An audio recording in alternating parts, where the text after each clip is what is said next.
You know they're bad for you.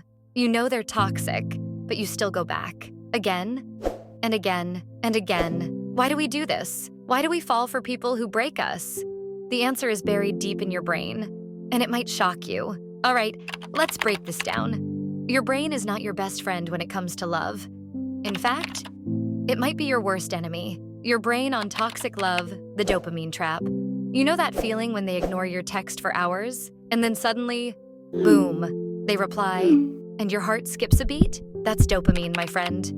And it's making you addicted. Toxic relationships work like a casino. You never know when you'll hit the jackpot. And that maybe keeps you playing. Your brain learns, love is suffering. If I just try harder, I'll win.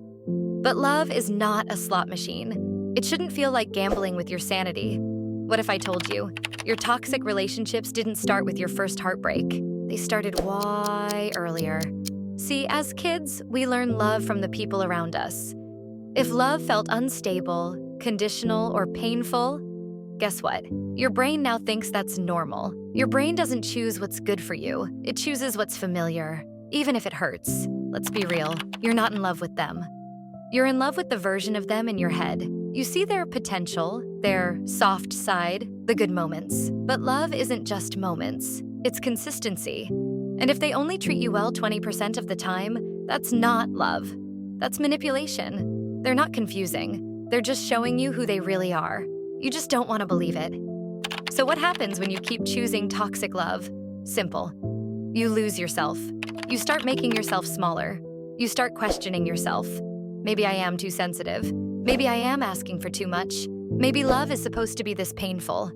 Stop. Love is not supposed to make you shrink.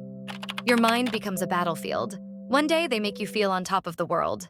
The next, you feel worthless. That's not passion. That's emotional whiplash. All right, let's get to the good part. How do we stop this cycle? Stop trying to fix people. You are not their therapist, their parent, or their savior. People change because they want to, not because you love them enough. Learn to watch actions, not words. A person who cares will show up for you.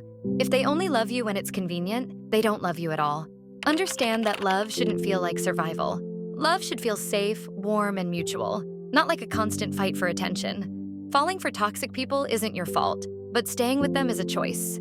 So the real question is, will you keep choosing pain, or will you finally choose yourself? If this hit home, hit subscribe. Your future self will thank you.